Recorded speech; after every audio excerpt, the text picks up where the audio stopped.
Qui était le premier sur Terre? C'était l'œuf ou la poule? Moi, non, est-ce que c'est la poule? Pour moi, c'est la poule. Il a bien fallu qu'elle sorte de quelque part, la poule. Parce que la poule, elle prend des œufs. La poule, elle est bien née quelque part, de l'œuf. Alors c'est quoi? C'est l'œuf ou la poule? L'œuf ou la poule?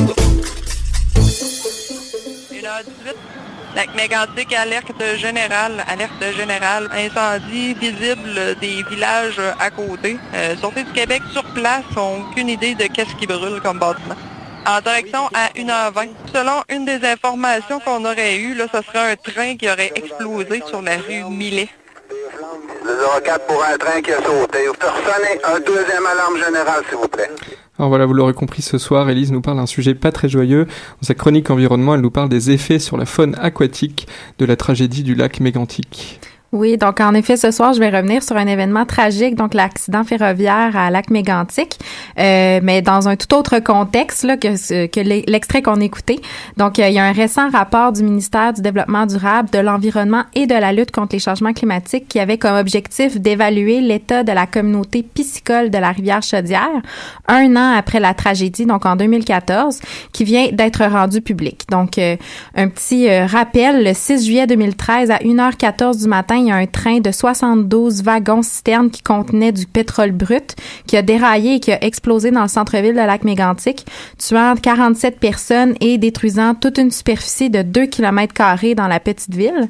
Donc, le train qui contenait ce pétrole brut était en provenance du Dakota du Nord et était destiné à la raffinerie d'Irving Oil située à Saint-Jean au Nouveau-Brunswick. La ligne ferroviaire utilisée par ce train était la propriété de la Montreal Main and Atlantic Railway, dont le respect des règles de sécurité a été mis en doute. Donc, avant l'accident, il y aurait eu un incendie dans la locomotive du train qui a été éteint par les pompiers à ce moment-là. Le moteur a été arrêté, ce qui a eu pour effet de désactiver le système de freinage hydraulique. Donc, les freins manuels auraient dû être appliqués, ce qui n'a pas été fait. Et le train s'est par la suite remis en marche et comme il était dans une pente, il a dévalé à toute vitesse et a déraillé au niveau de Lac-Mégantic. Et alors, Lac-Mégantic est situé près de la rivière Chaudière. Et comment est-ce que cette urgence environnementale, ce déversement de pétrole, a été géré? Donc, il y a une grande partie du pétrole brut qui s'est déversé effectivement dans la rivière Chaudière. Très rapidement, il y a eu des opérations de pompage du pétrole qui étaient supervisées par le ministère du Développement durable et de l'Environnement. Donc, on estime entre 100 000 et 120 000 litres de pétrole la quantité qui s'est déversée dans la rivière Chaudière, qui elle-même va se jeter dans le fleuve Saint-Laurent. Donc, un an plus tard, soit en 2014, il y a une équipe d'experts du ministère qui a été mandatée pour évaluer la qualité et la santé de l'écosystème de la rivière Chaudière. Donc, on fait face à une catastrophe environnementale sans précédent selon eux. Les anomalies externes de plusieurs espèces de poissons ont été évaluées. Et on y a recensé plusieurs déformations, de l'érosion des nageoires et des lésions. En 1994, dans la même rivière, ce type d'anomalie était nul ou très faible. En 2014, donc après l'accident, on recense de 35 à 47% d'anomalies. À titre de comparaison, un milieu aquatique avec plus de 5% de ce type d'anomalie est considéré comme contaminé. Donc, selon la biologiste Isabelle Picard, ces taux sont sans précédent. Elle mentionne qu'elle n'a jamais vu des taux d'anomalie dépasser les 5% en estrie. Pour une espèce en particulier, donc les ménés bec de lièvre, les taux d'anomalie ont atteint les 61%. Donc, de plus, l'abondance et la biomasse des communautés piscicoles ont chuté de 66 et 48% respectivement par rapport à ce qui avait été dénombré en 1994. Donc, l'équipe d'experts a également étudié la qualité des sédiments de la rivière Chaudière. Donc, ces derniers ont été contaminés aux hydrocarbures aromatiques polycycliques ou HAP sur une portion d'environ 80 km. Donc, le rapport est très critique. Il va souligner qu'il serait souhaitable, évidemment, de décontaminer les zones les plus polluées. Et on ne peut plus nier les conséquences écotoxicologiques, mais il faut également s'inquiéter des potentiels effets sur la santé humaine qui sont reliés à une exposition au HAP à long terme.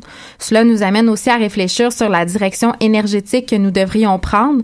Donc, 100 000 litres de pétrole brut, la quantité qui s'est déversée dans la rivière Chaudière lors de la tragédie de Lac-Mégantic, c'est l'équivalent de ce qui se passe actuellement à chaque 4 minutes dans le pipeline 9B d'Enbridge, ou encore ce qui circulerait chaque minute dans le pipeline d'énergie Est de TransCanada qui prévoit traverser 800 cours d'eau au Québec seulement. Alors, je l'ai attendu toute la journée. Tu as quand même une bonne nouvelle. Ben oui. Donc, depuis 1914, il y a eu beaucoup d'actions d'assainissement des eaux municipales, industrielles et agricoles dans la région de Lac-Mégantic. Cela a probablement contribué fortement à améliorer la qualité de l'eau de la rivière Chaudière avant l'accident et a donc à diminuer les impacts négatifs à long terme du déversement de pétrole brut.